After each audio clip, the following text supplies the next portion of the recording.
Assalamualaikum warahmatullahi wabarakatuh. Perkenalkan, nama saya Harini Yustin Suryana dari kelompok 11 bersama rekan saya yaitu Tarisa Citra Dewi dan Cahya Arsy Jimastiar Maulidan. Pada kesempatan kali ini kami akan menjelaskan materi seminar pendidikan agama kami yang berjudul Pasar Modal dan Transaksi Berbasis Vintage dalam Tinjauan Ekonomi Syariah. Materi yang pertama yang akan saya jelaskan yaitu pengertian pasar modal. Pasar modal dapat didefinisikan sebagai pasar yang memperjualbelikan berbagai instrumen keuangan atau sekuritas dalam jangka panjang, baik dalam bentuk utang maupun modal sendiri yang diterbitkan oleh perusahaan swasta.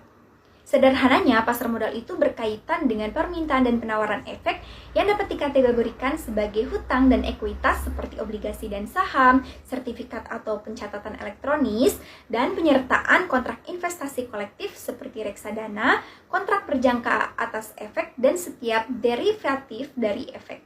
Adapun hal-hal yang mempengaruhi permintaan dan penawaran dalam pasar modal itu terbagi menjadi 5, yaitu yang pertama penawaran sekuritas, yang kedua permintaan sekuritas, yang ketiga kondisi politik dan ekonomi, yang keempat masalah hukum dan peraturan, dan yang kelima lembaga lain yang mengatur dan mengawasi pasar modal. Peran penting pasar modal. Peran penting pasar modal itu terbagi menjadi 6.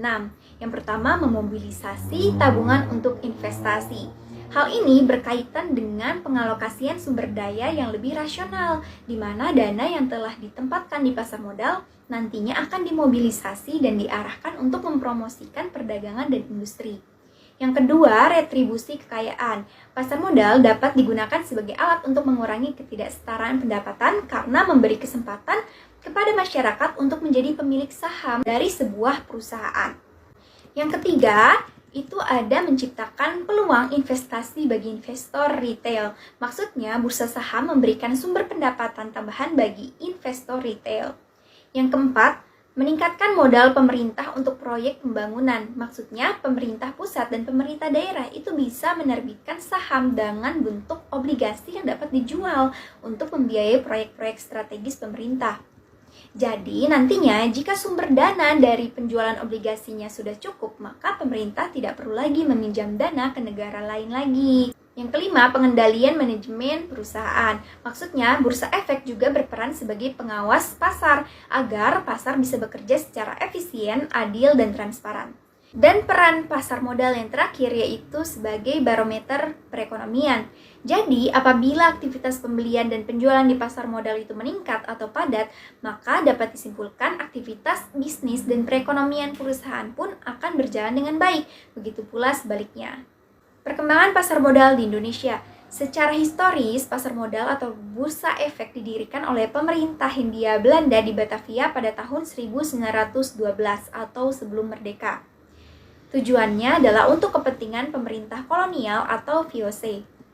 Meskipun pasar modal telah ada sejak tahun 1912, perkembangan dan pertumbuhan pasar modal itu tidak berjalan dengan seperti yang diharapkan. Bahkan ada beberapa periode kegiatan pasar modal yang mengalami kevakuman. Hal tersebut disebabkan oleh beberapa faktor seperti Perang Dunia ke-1 dan ke-2, perpindahan kekuasaan dari pemerintah kolonial kepada pemerintah Republik Indonesia, dan berbagai kondisi yang menyebabkan operasi bursa efek tidak dapat berjalan sebagaimana mestinya. Pasar modal syariah.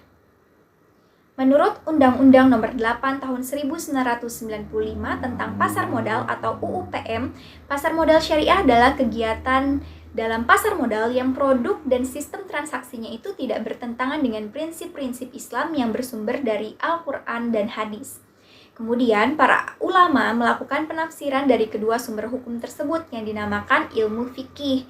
Dalam konteks ini, ilmu fikih yang dipakai adalah pembahasan tentang muamalah atau hubungan antar sesama manusia terkait perniagaan. Oleh karena itu, seluruh kegiatan dalam pasar modal syariah itu dikembangkan dengan berbasis fikih muamalah. Demikian dari saya, materi selanjutnya akan dijelaskan oleh Cahya Arsy Jimastiar Maulidan. Baik, di sini saya akan menjelaskan tentang pasar modal syariah. Dilansir dalam laman resmi Otoritas Jasa Keuangan OJK, lalu sejarah pasar modal syariah dimulai ketika PT Dana Reksa Investment Management menerbitkan reksadana syariah pada tanggal 3 Juli 1997. pada 3 tahun berikutnya, yakni pada 3 Juli 2000, Bursa Efek Indonesia yang pada saat itu merupakan Bursa Efek Jakarta bekerja sama dengan PT Dana Reksa Investment Management mengeluarkan Islamic Index untuk membantu para investor yang ingin berinvestasi secara syariah. Dengan hadirnya indeks tersebut, maka para pemodal telah disediakan saham-saham yang dapat dijadikan sarana berinvestasi sesuai dengan prinsip syariah. Dewan Syariah Nasional Majelis Ulama Indonesia kemudian mengeluarkan satu fatwa terkait pasar modal pada tahun 2001 dengan nomor 20 DSN MUI 4 2001. Fatwa tersebut berisi tentang pedoman pelaksanaan investasi untuk reksadana syariah. Selanjutnya saya akan menjelaskan tentang saham syariah. Secara konsep, saham merupakan peraturan berupa bukti penyertaan modal kepada perusahaan, dan dengan bukti penyertaan tersebut pemegang saham berhak untuk mendapatkan bagian dari usaha perusahaan tersebut.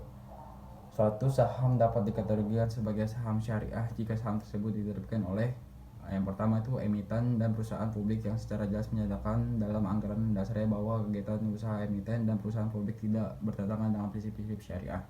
Yang kedua, emiten dan perusahaan publik yang tidak menyatakan dalam anggaran dasarnya bahwa kegiatan usaha emiten perusahaan publik tidak bertentangan dengan prinsip-prinsip syariah, namun memenuhi kriteria sebagai berikut. Lalu, kegiatan usaha juga tidak boleh bertentangan dengan prinsip syariah. Rasio total hutang berbasis bunga dibandingkan total ekuitas tidak lebih dari 82% dan resiko total pendapatan bunga dan juga total pendapatan tidak halal lainnya dibandingkan total pendapatan usaha dan total pendapatan lainnya tidak lebih dari 10%. Oke, selanjutnya akan dijelaskan oleh Tarisa. Jadi di sini saya akan menjelaskan mengenai sukuk. Sukuk merupakan istilah baru yang dikenalkan sebagai pengganti dari istilah obligasi syariah atau Islamic bonds. Sukuk secara terminologi merupakan bentuk jamak dari kata sak dalam bahasa Arab yang berarti sertifikat atau bukti kepemilikan. Nah, sukuk ini memiliki karakteristik tertentu, yaitu yang pertama bukan surat utang, melainkan bukti kepemilikan bersama atas aset. Yang kedua, sukuk yang diterbitkan harus memiliki aset yang dijadikan dasar penerbitan. Yang ketiga, klaim kepemilikan pada sukuk didasarkan pada aset atau proyek yang spesifik. Yang keempat, penggunaan dana sukuk harus digunakan untuk kegiatan usaha yang halal. Dan yang terakhir, kompensasi bagi pemegang sukuk dapat berupa imbalan bagi hasil atau margin. Nah, selanjutnya ada jenis sukuk.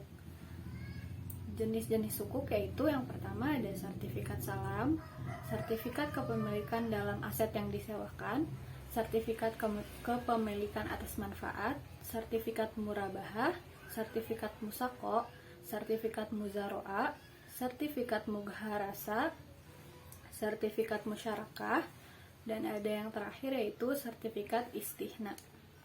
Selanjutnya saya akan menjelaskan mengenai transaksi berbasis vintage. Transaksi berbasis vintage adalah layanan yang mempertemukan investor, mitra, dan pelaku usaha. Perusahaan penyedia platform adalah penjual jasa, yang bertransaksi usaha adalah investor, mitra, dan pengelola, dan transaksi dilakukan secara digital. Produk vintage ini diperbolehkan menurut syariah. Jika ketentuan akad sesuai syariah, transaksi digital ini diketahui dan disepakati, dan objek usahanya halal. Begitu pula ada ijab kabul sesuai urfnya, terjadi pemindahan kepemilikan, ada perlindungan konsumen, dan berdasarkan peraturan perundang-undangan yang berlaku, ada pengawasan syariah yang memastikan prinsip syariah diterapkan. Maqasid syariah berbasis vintage. Yang pertama ada menjaga agama atau al-din, yang kedua menjaga jiwa atau al-nafs, yang ketiga menjaga keturunan atau nasb, yang keempat ada menjaga akal atau al-aql, yang kelima ada menjaga harta atau al-mal. Sekian yang dapat kelompok kami jelaskan, kurang lebihnya mohon maaf. Wassalamualaikum warahmatullahi wabarakatuh.